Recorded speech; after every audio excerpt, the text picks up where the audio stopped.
Jaden Williams's dream school turned into a battlefield of hate and prejudice. Teachers gave him lower grades, classmates bullied him, and parents demanded his expulsion. But when the truth about his family came to light, the situation took an unexpected turn.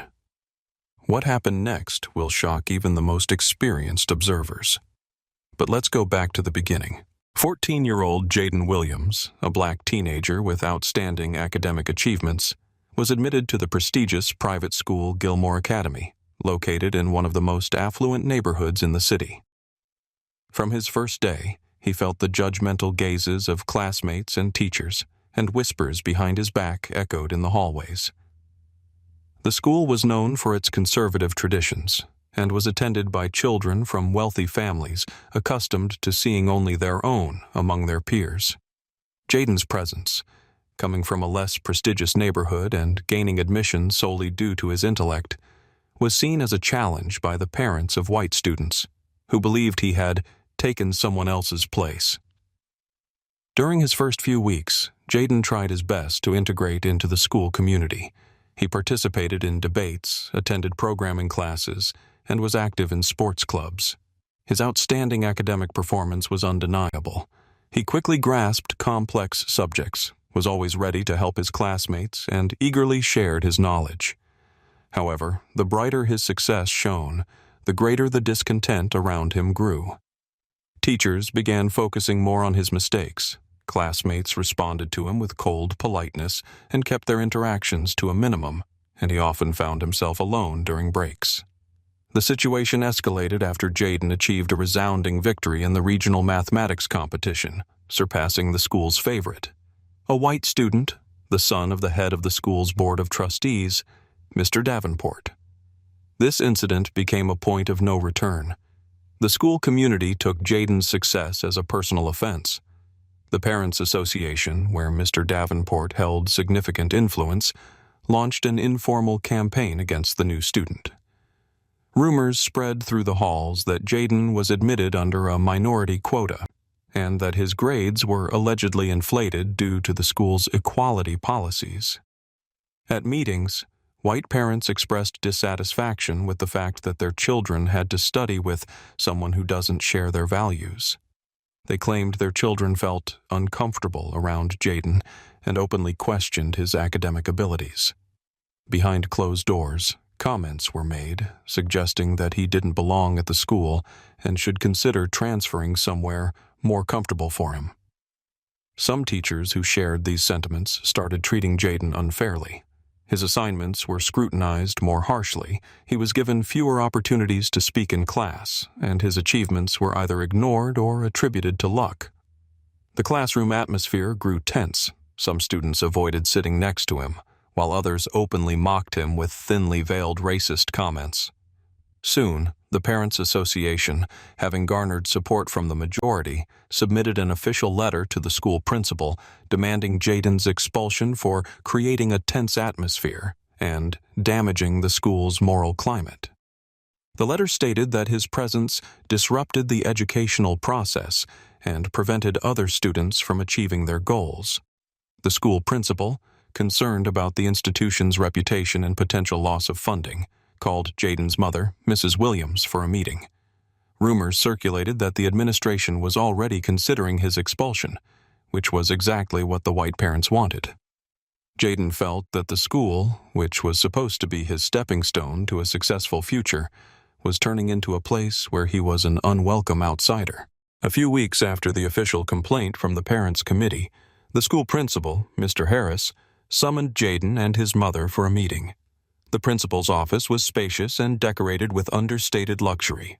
A massive oak desk, photos of past graduates, and numerous awards hanging on the walls. Mr. Harris, an elderly man with a cold gaze, carefully examined the documents in front of him, as if weighing each word he was about to say. "Mrs. Williams, I'm sure you want the best for Jaden," he began, cautiously choosing his words. "At Gilmore Academy, we strive to create a comfortable atmosphere for all students. Unfortunately, certain challenges have arisen in recent weeks. We are concerned about the tense environment in the classroom and the complaints we have received.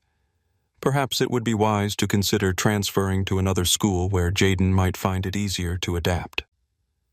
Mrs. Williams, a woman with a proud and dignified demeanor, crossed her arms over her chest, her eyes flashing with anger.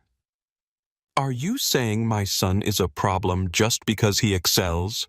Because he is smarter and more hard-working than others?" Her voice carried a mix of anger and determination. "Please understand." Mr. Harris forced a strained smile. "The school must consider the interests of the majority.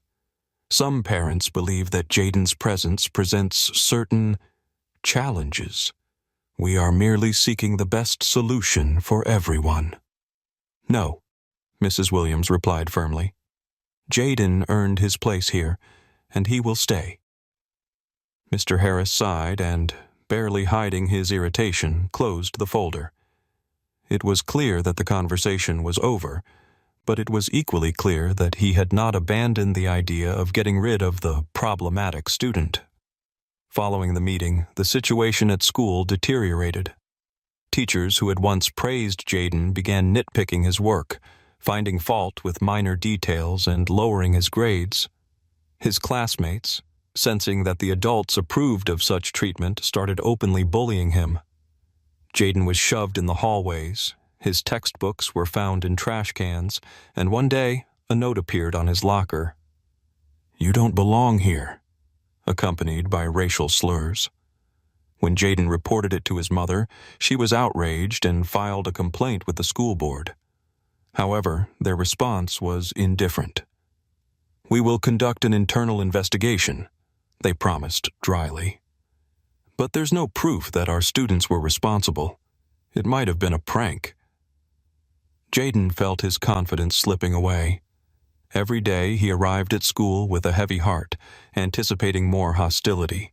Friends who had previously been by his side now avoided him, afraid of facing the same treatment.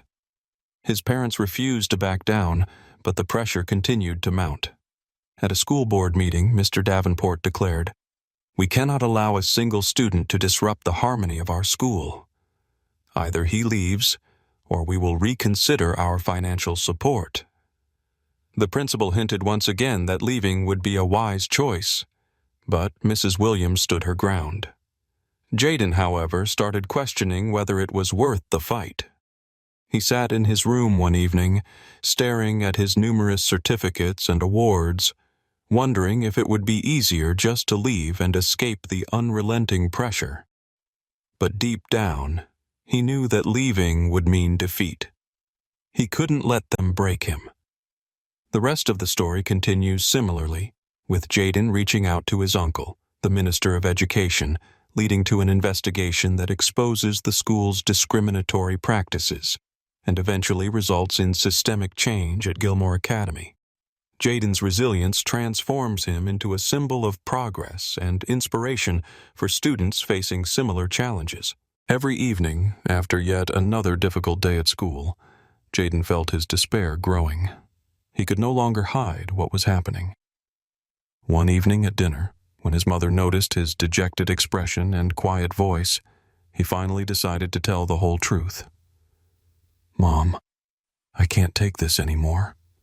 His voice trembled. "They want me gone. The teachers, the classmates, even the principal. They're all against me." Mrs. Williams pressed her lips together, her eyes filled with a worried glint. She couldn't bear to see her smart and determined son suffer because of prejudice and racism. "Jaden, we'll fight for justice. You deserve to be here," she said. But deep down, she felt her strength waning. That night, Jaden made a decision he had long been avoiding. Late in the evening, he dialed his uncle's number, State Minister of Education Marcus Hughes, a man who had always been an example of resilience and confidence for him. "Uncle Marcus, I need your help." Jaden's voice was quiet but resolute. Hughes listened attentively without interrupting. When Jaden finished speaking, there was a long silence on the other end of the line. "Why didn't you tell me sooner?" Marcus finally asked. I wanted to handle it myself, to prove I deserve to be here without using your name." Hughes sighed. "You've already proven it, Jaden. Now it's my turn. Tomorrow, the school will learn what true justice means." The next morning, an unexpected inspection team from the State Department of Education arrived at the school. Several black SUVs stopped at the entrance, and a group of stern-looking men and women in business attire stepped out. Principal Harris paled at the sight of them. "What's going on?" he asked, forcing a smile. "Routine inspection," one of the officials replied curtly, without bothering to make eye contact. "We've received complaints about systematic discrimination." Teachers whispered among themselves, and Jaden's classmates anxiously watched as inspectors examined lesson plans, interviewed students, and scrutinized the school's environment. But the real blow came later. Within hours, local news reporters gathered outside the school gates, microphones in hand, questioning parents and students. That evening, the city's major news networks ran headlines: "Gilmore Academy at the center of racism scandal." The story spread like wildfire across social media. The hashtag Justice for Jaden gained thousands of reposts. Outraged people flooded the comments. "Schools should support talent, not push it away. These parents should be ashamed of themselves. How is this still happening in today's world?" The pressure on the school increased dramatically. White parents, realizing the situation was spiraling out of control, scrambled to contain the damage.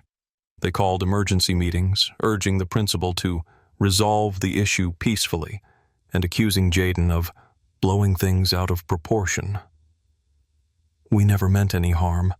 We just wanted a comfortable environment for everyone," Mrs. Davenport tried to justify at one meeting, but her words sounded weak and insincere. Principal Harris received an official warning from the Department of Education. For the first time, he realized the situation was slipping from his control. "If the truth gets out," he whispered to his assistant, "we're done for." The Ministry of Education launched a thorough investigation into the school's administration. Complaints from previous years were revisited, uncovering cases of discrimination against other minority students that had been quietly swept under the rug. The school, once considered elite and prestigious, was now on the verge of reputational collapse. Everyone was waiting to see how the story would end. But one thing was clear: Jaden was no longer alone. After Jaden's story spread across the media and social networks, the atmosphere at school changed drastically. Teachers and students who had once looked down on him with contempt now avoided his gaze with fear. Principal Harris no longer spoke to Mrs. Williams in his usual condescending tone, and his deputies kept a low profile, afraid of further investigations. The Ministry of Education sent an additional commission to conduct an in-depth investigation, and with each passing day, new details emerged. It turned out that cases of discrimination were not isolated incidents. Black students and other minorities had faced systemic bias for years, but their complaints had been ignored or lost. The public was outraged. Under the commission's pressure, Principal Harris was forced to resign, and several teachers, including Ms. Clark, were fired for biased behavior and humiliating comments toward students. The Parents' Committee, which had previously demanded Jaden's expulsion, now tried to distance itself from the scandal. At an emergency meeting, Mr. Davenport, once one of Jaden's biggest opponents, said, "We all want the best for our children. I think we misunderstood the situation. We must do everything to restore the school's reputation." But it was too late. The school lost several major sponsors who no longer wanted to be associated with an institution tarnished by racism allegations. On the other hand, several human rights organizations expressed their willingness to support efforts to create a more inclusive environment at Gilmore Academy. Despite everything he had endured, Jaden did not break. Instead of withdrawing into himself, he decided to use the situation to make the school better. With the help of other students, he organized a support group for minority students and addressed the entire school in an assembly. Standing on the auditorium stage, he looked at the hundreds of faces in front of him, faces that had once seen him as a threat but now listened with silent interest to his every word. "When I came here," he began confidently, "I thought that knowledge was the most important thing. I believed that success depended solely on hard work. But I faced something that no one should ever experience: prejudice and injustice. I want this school to be a place where everyone feels they belong, no matter their skin color or background. We all deserve equal opportunities." The auditorium erupted in applause.